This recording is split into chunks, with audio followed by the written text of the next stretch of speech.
there is no military solution. That's the basic truth. Unfortunately, Prime Minister Netanyahu has tended to treat this solely as a military problem without a strategy or a political way going forward. I hope the Trump administration won't fall into that trap, because down that path just leads to more conflict and instability and suffering in the region. Jim Cunningham, thank you very much indeed for joining us.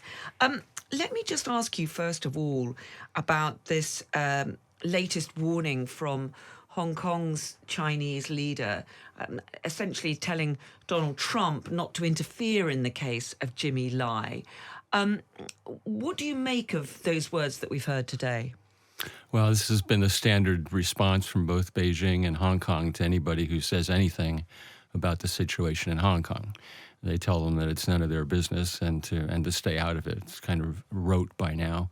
The notable thing is that there's already been an exchange between the future president of the United States and a Hong Kong leader on this subject long before he's even taken office.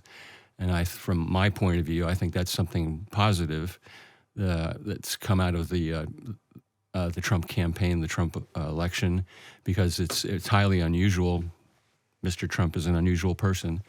It's highly unusual that an incoming president would immerse himself in a subject like this so quickly. But from my point of view, it's quite welcome. It's important that he said he was interested in getting Jimmy out. Yeah, during the election campaign, Donald Trump actually said he was pretty confident that he'd just get Jimmy Lai out. What did you make of that? Well, it's not going to be easy, like many things that the future president has addressed. But it's welcome that he put it on the agenda. From our point of view, it's an important signal of where his administration will stand when it comes to office in terms of dealing with Jimmy and political prisoners in Hong Kong and Hong Kong in general.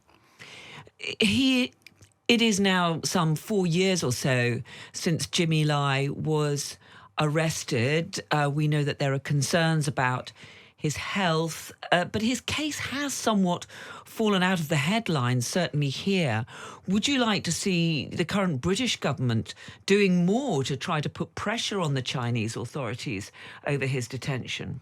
Very much so. It's one of the reasons that I've come to London, in addition to coming here to attend the Magnitsky Awards this week.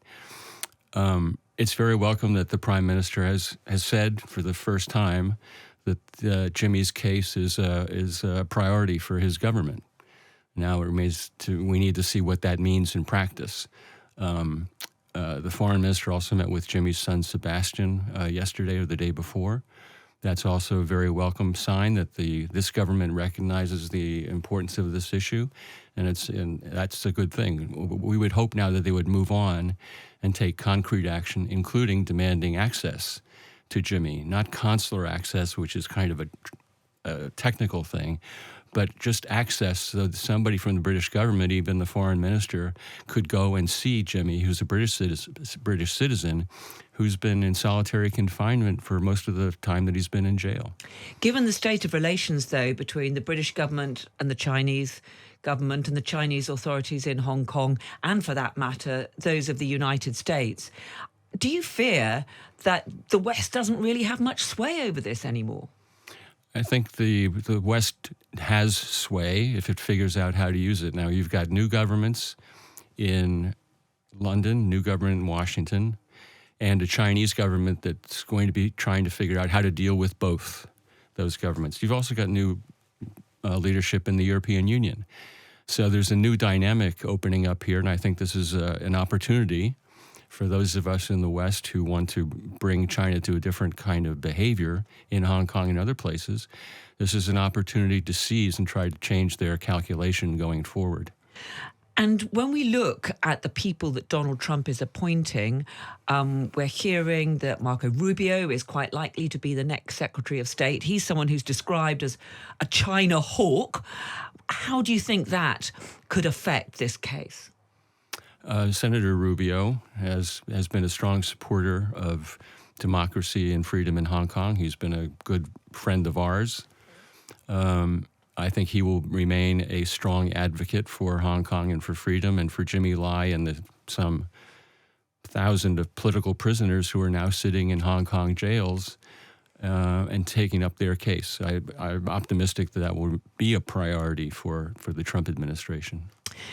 You're also a former ambassador to Israel, and today sees the expiry of the deadline set by the current US administration under President Biden, of course, for the Israeli authorities to allow more aid into Gaza. And we're hearing from aid agencies, including the United Nations one, that they are simply not fulfilling those requirements. They're simply not letting enough aid in.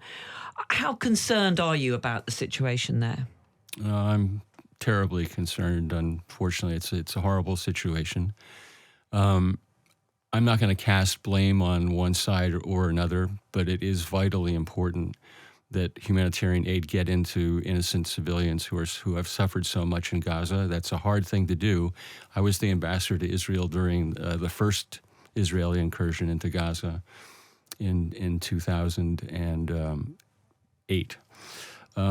So I know the difficulties involved here, but there has to be a priority here, and the Israelis say they are doing their best. I'm afraid that's what they always say.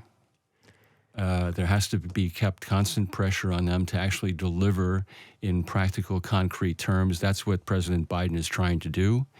We'll see what decisions he takes in the next couple of days, or if they continue to try to gradually ramp up the delivery of humanitarian supplies in Gaza.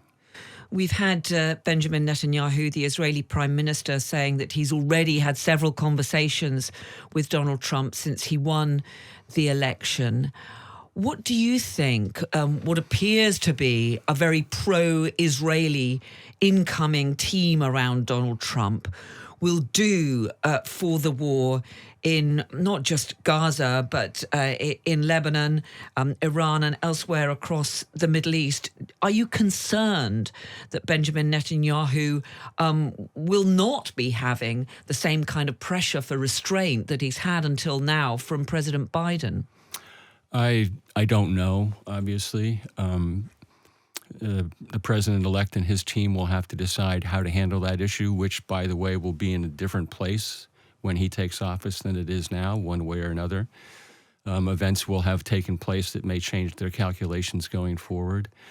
But as the Biden administration has been an important supporter of Israel and of Israel's right to defend itself, which has generated a backlash in some parts of American society, the Trump administration will take the same line, I'm sure, in terms of providing support and supporting Israel's right to defend itself.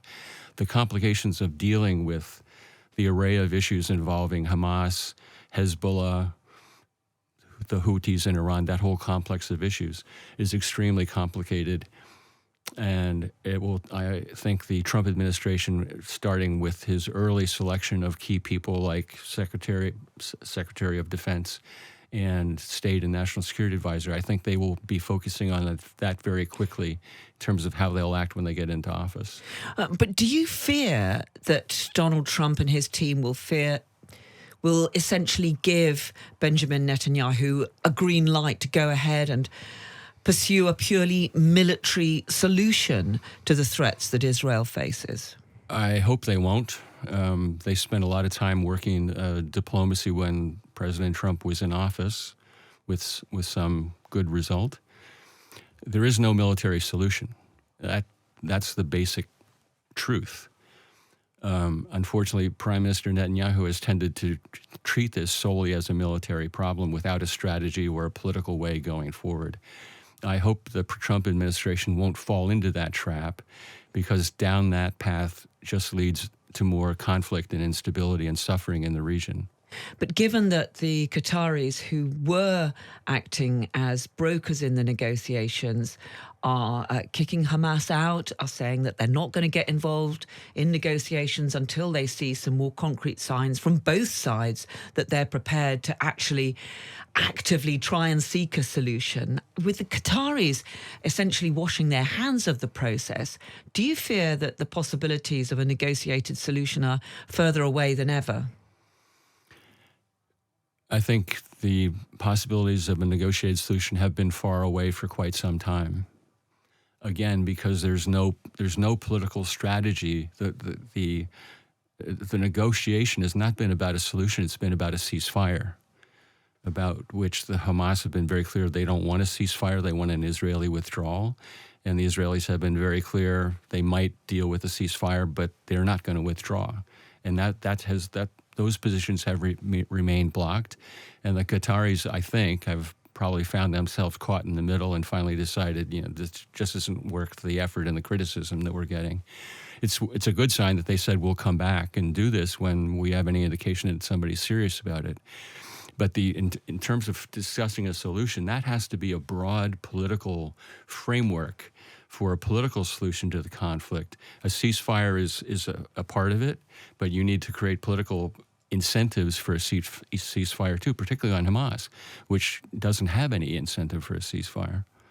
And just finally on this, given that we know that Donald Trump has said he wants to end wars rather than get involved in them, but that he does like to see himself as a broker. He did, of course, set in train the Abraham Accords last time he was in power. Do you think there is any prospect that Donald Trump, when he takes up the reins of power in the new year, could perhaps breathe some life into this process? I hope so. It'll be very, very difficult. The conditions are probably worse than they've ever been in the region. Everybody's suffering, including Israelis, by the way. People tend to forget that Israel is still reeling, not just from the original attacks, but from the ongoing conflict. And they're now fighting a de facto war on the ground in two fronts, and against Hezbollah and against Hamas, and a political war against Iran with sometimes actual attacks one upon the other. So the situation is very perilous for Israel, and we need to be mindful of that fact. And I sincerely hope, I sincerely wish the best for President Trump and the new administration in finding a way to unlock all this and get back to a political strategy that involves the region, not just bilateral contacts. Ambassador Jim Cunningham, thank you very much indeed. Thank you for having me.